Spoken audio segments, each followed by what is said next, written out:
নিরাপদ ক্যাম্পাসের দাবিতে ইসলামী ছাত্র আন্দোলন বাংলাদেশ পদযাত্রা শুরু করেন। আপনারা জানেন যে বাইতুল মোকাররমের উত্তর গেট থেকে এই পদযাত্রাটি শুরু করেন, অর্থাৎ পল্টন মোড় হয়ে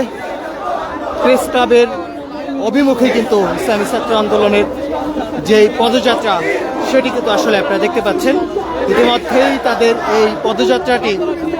বাংলাদেশ সচিবালয়ের সামনে রয়েছে এবং প্রেস ক্লাবে গিয়ে তাদের এই পদযাত্রাটি শেষ হবে। আমরা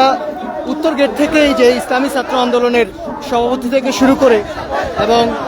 সাধারণ সম্পাদক তারা কিন্তু রয়েছেন। আপনারা দেখতে পাচ্ছেন যে মূল তারা যে শিক্ষা প্রতিষ্ঠানের চলমান যে সন্ত্রাসী কার্যক্রমের প্রতিবাদ, রাজনৈতিক সহাবস্থান নিশ্চিত ও নিরাপদ ক্যাম্পাসের দাবিতে যে সন্ত্রাস বিরোধী পদযাত্রা সেটি কিন্তু করছেন। আপনারা দেখতে পাচ্ছেন সেটি কিন্তু আসলে আপনারা দেখতে পাচ্ছেন নেতাকর্মীরা তারা দাবি জানিয়েছেন দুই দলকে, অর্থাৎ ইসলামী ছাত্র শিবির এবং বাংলাদেশ জাতীয়তাবাদী ছাত্র দলকে নিরাপদ ক্যাম্পাস সহাবস্থাপন যে নিশ্চিত করা সেটির পক্ষে কিন্তু আসলে তাদেরকে আহ্বান জানিয়েছেন এবং তারা বলছেন যে ক্যাম্পাসে যে সন্ত্রাসী যে কার্যক্রম সেটি কিন্তু যতক্ষণ পর্যন্ত বন্ধ না হবে ততক্ষণ পর্যন্ত ইসলামী ছাত্র আন্দোলন তারা কিন্তু কঠোর থেকে কঠোর কর্মসূচিতে যাবে এমনটাই কিন্তু হুঁশিয়ারি দিয়েছে এবং ছাত্রবান্ধব কার্যক্রম করার জন্য কিন্তু তারা হুঁশিয়ারি দিয়েছে। সেই হুঁশিয়ারিতে কিন্তু আসলে আপনারা দেখতে পাচ্ছেন যে ইতিমধ্যেই ইসলামী ছাত্র আন্দোলনের নেতাকর্মীরা বাংলাদেশ সচিবালয়ের সামনে কিন্তু তাদের যে পদযাত্রাটি সেটি রয়েছে এবং প্রেস ক্লাবে গিয়ে কিন্তু তাদের এই পদযাত্রাটি শেষ হবে এবং কেন্দ্রীয় নেতাকর্মীরা যারা রয়েছেন তারাও কিন্তু রয়েছে এখানে এবং অর্থাৎ তারা যেই বিবেচনা যেটি রয়েছেন যে আপনারা জানেন যে গতকাল অর্থাৎ শাহবাগে যেই ডাকসুর যে প্রতিনিধি তাদেরকে বিভিন্নভাবে হামলা করা হয় তার প্রতিবাদেই কিন্তু আসলে যেই ঢাকা বিশ্ববিদ্যালয় থেকে শুরু করে বিভিন্ন বিশ্ববিদ্যালয়গুলোতে যেই সন্ত্রাসী কার্যক্রম হয়েছে যে তারই প্রতিবাদে কিন্তু তারা যে পদযাত্রা করছেন ইসলামী ছাত্র আন্দোলনের নেতা কর্মীরা ইতিমধ্যেই তাদের যে পদযাত্রাটি সেটি কিন্তু আসলে বাংলাদেশ সচিবালয়ের সামনে রয়েছে, অর্থাৎ জুমার নামাজের পরে বাইতুল মোকাররমের উত্তর গেট থেকে তাদের এই পদযাত্রা শুরু করেন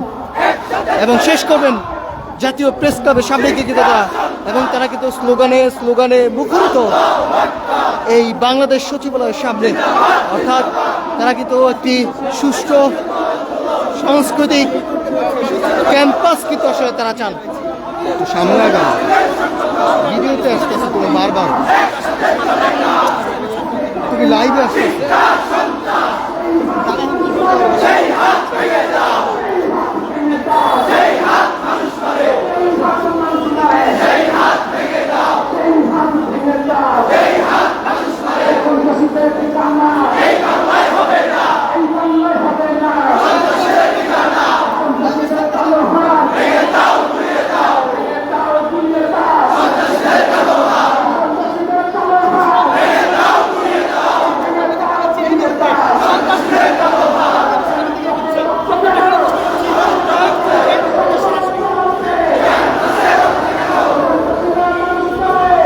দেখছেন ইতিমধ্যেই ইসলামী ছাত্র আন্দোলনের যে ক্যাম্পাসগুলিতে নিরাপদ ক্যাম্পাস গঠনের জন্য কিন্তু তারা পদযাত্রা করছেন এবং সেই পদযাত্রায় কিন্তু ইতিমধ্যেই বাংলাদেশ সচিবালয়ের সামনে অভিমুখে রয়েছে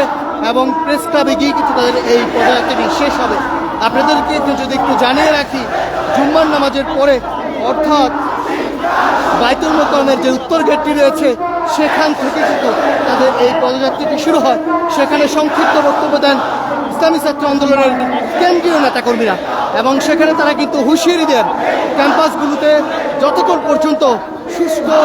যে পরিবেশ না আনবে দুই দলকে কিন্তু আসলে বলা হচ্ছে তারা কিন্তু কঠোর হুঁশিয়ারি দিয়েছেন তারা আন্দোলনে যাবেন এমনটাই কিন্তু আসলে হুঁশিয়ারি দিয়েছেন। দর্শক আপনারা দেখছেন ইত্তেফাকের মাধ্যমে কে কোথা থেকে দেখছেন আমাদেরকে কমেন্ট করে জানাতে পারেন এবং ইসলামী আন্দোলনের এই যে সন্ত্রাস বিরোধী পদযাত্রাটি সেটি কিন্তু আসলে ইতিমধ্যেই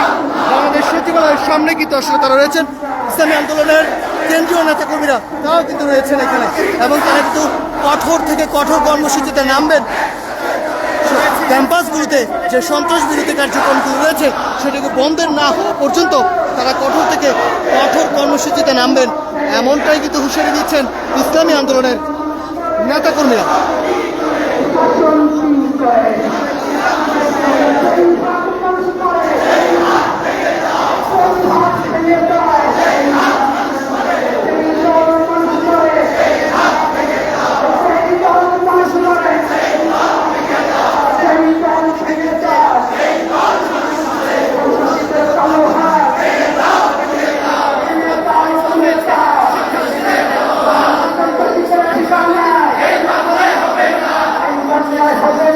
দর্শক, আপনাদেরকে জানিয়ে রাখি,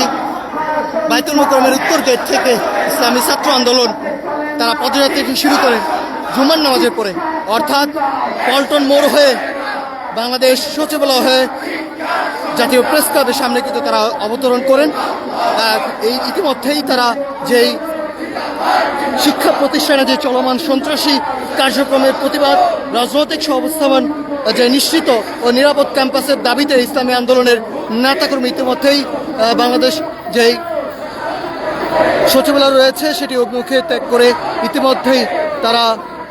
জাতীয় প্রেস ক্লাবের সামনে রয়েছে এবং জাতীয় প্রেস ক্লাবে এসে কিন্তু তাদের সংক্ষিপ্ত বক্তব্যে কিন্তু আসলে এখানে তারা এই যে পদযাত্রাটি সেটি শেষ করবেন।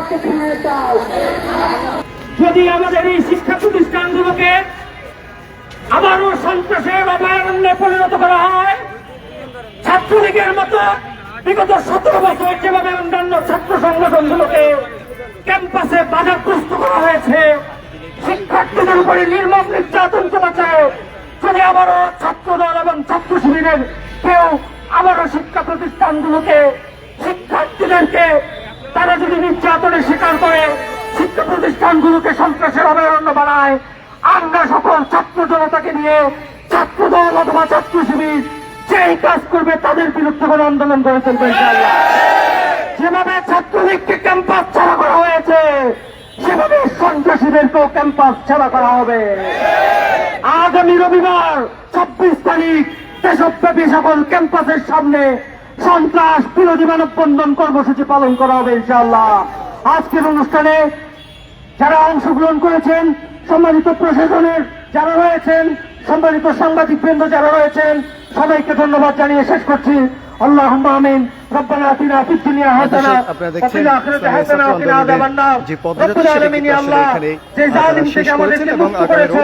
আমার উপর নতুন জালিমের কাঁধে আমাদের দায়িত্ব দিও না মাওলা। আল্লাহ আহ্বান জানিয়েছেন যে ক্যাম্পাসগুলোকে নিরাপদ ক্যাম্পাসের জন্য আগামী দিনের ভবিষ্যৎ